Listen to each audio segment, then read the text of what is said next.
Como sucede con mucha frecuencia, tenemos que hablar de temas penales, judiciales. Lo vamos a hacer con un abogado especializado, que además ha sido procurador ad hoc para los casos Montesinos Fujimori. Ahora se desempeña como abogado en un estudio privado. Estoy hablando del doctor Luis Vargas Valdivia. Doctor Vargas Valdivia, muy buenas noches. Gracias por estar con nosotros en RPP. Buenas noches, gracias por la invitación.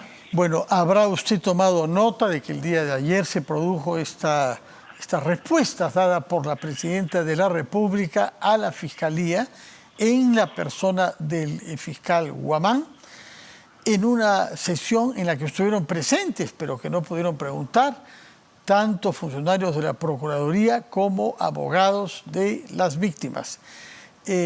Como consecuencia de esta sesión, el abogado de la defensa, el doctor Joseph Campos, ha hecho saber que va a solicitarse a la Fiscalía que se retire la acusación contra la presidenta Boluarte. O sea, recordemos que se trata de una triple acusación: genocidio, homicidios calificados y lesiones graves. ¿Cuál es su opinión sobre lo que sabemos hasta ahora de esta sesión y el anuncio hecho por el abogado de la estrategia de la defensa? A ver, de lo que sabemos, porque no hemos podido tener acceso al acta de la declaración de la señora presidenta, es solo la versión de los abogados que han participado. En primer lugar, este hecho de la presidenta de negarse a responder a las preguntas formuladas por los abogados, o sea, por las víctimas, deja mucho que desear, ¿no? La razón o el sustento dado por el abogado de la señora presidenta, en el sentido de que él y su defendida no reconocen la validez de la presencia del procurador y los demás abogados, carece de sustento, porque ellos en efecto se opusieron ante la fiscal de la Nación a la presencia de estos abogados y del procurador, y la fiscal de la Nación desestimó el pedido. Por lo tanto, lo que correspondía, ¿no es cierto?, era primero que el señor procurador formulara denuncias. He visto declaraciones del procurador general señalando que como la presidenta había dicho que no iba a contestar preguntas, decidieron no formular ninguna pregunta, lo que me parece bastante carente de sustento, ¿no? Es una afirmación que carece de sustento porque finalmente, es cierto, la presidenta, y eso lo conversaremos después, es discutible, no todo ciudadano que está sujeto a una investigación tiene derecho a abstenerse de declarar las preguntas que se le formulen. Pero claro, hay que formularle las preguntas para que él se abstenga de esas preguntas. No es que como ha dicho que no va a declarar, no le formula las preguntas, le formulamos las preguntas. Eso por un lado.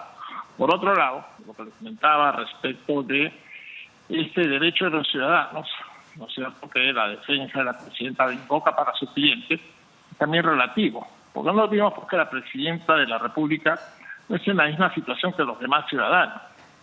No goza de la plenitud de los derechos de los demás ciudadanos. Los ciudadanos, por ejemplo, que son sujetos a una investigación, sí pueden guardar silencio.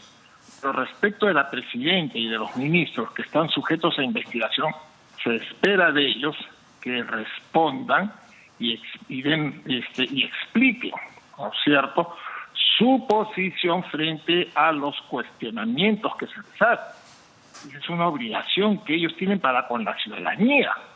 Entonces, así como cuando el expresidente Castillo se abstuvo de declarar, y fue muy criticado, creo que en este caso también la crítica cae respecto a la presidenta, porque ella tiene la obligación de responder, explicar.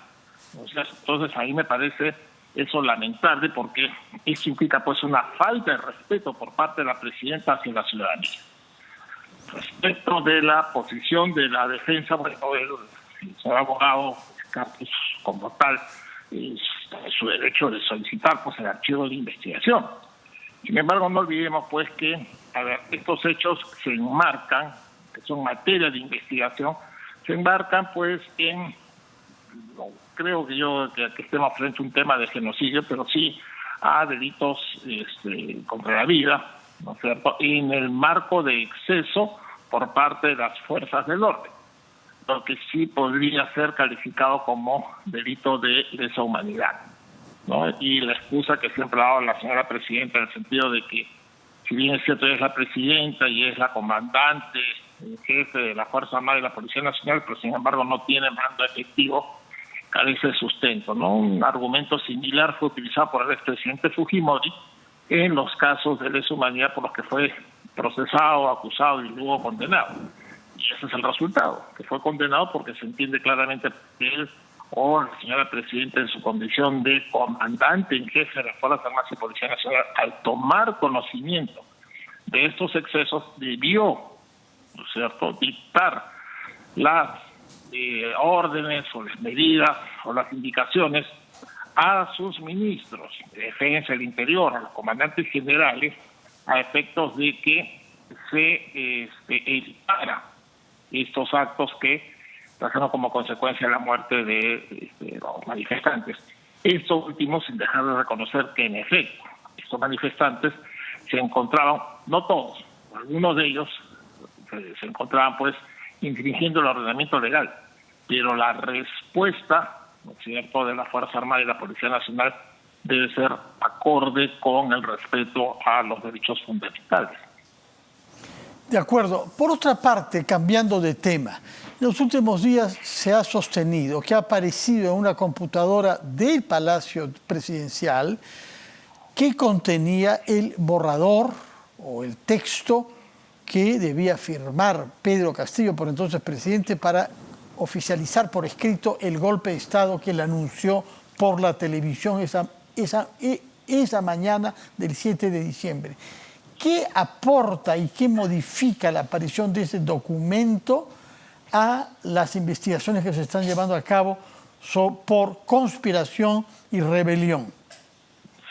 Bueno, esto en realidad va a servir para corroborar los hechos que yo creo que están ya suficientemente probados.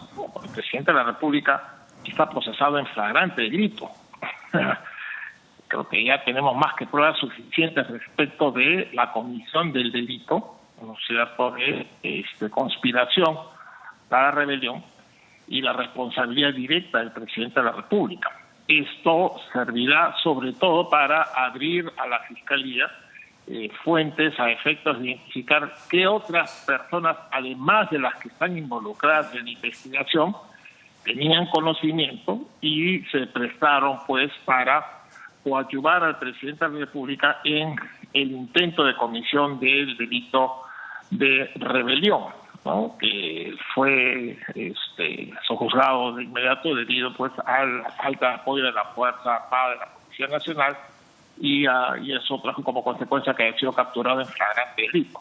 Entonces, creo yo que eso abre básicamente no la posibilidad de investigar quiénes más estuvieron presentes, pero respecto al presidente de la República, insisto, estamos ante un caso de flagrancia. Tenemos, todos los peruanos hemos sido testigos pues de la comisión del acto delictivo y de su responsabilidad. ¿El expresidente Pedro Castillo podría aspirar a ser colaborador eficaz? Complicada la pregunta, ¿no? O sea, para eso lo que tendría él que dar es esa información oportuna, eficaz y veraz, ¿no?, respecto a los hechos.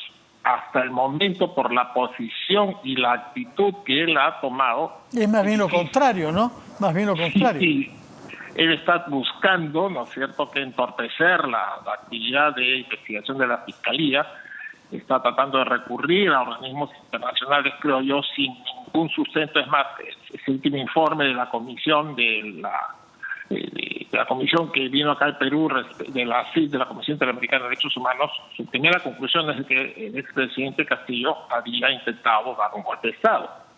No se deja claramente establecida pues su responsabilidad, ¿no? Yo, en realidad, esto es como ejercicio, uno podría decir, y la ley permite incluso pues que los cabecillas se incorporen a colaboración eficaz siempre y cuando den información que permita identificar a los demás actores, autores en esos hechos delictivos.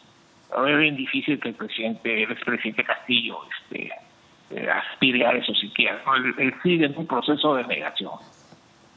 Muchas gracias, doctor Luis Vargas Valdivia, por sus explicaciones, tanto sobre el caso fiscal que conciona a la actual presidenta Dina Boluarte, como lo que nos ha explicado respecto de la situación del expresidente, apresado por golpista y por acusaciones de corrupción, Pedro Castillo. Muchas gracias por su presencia.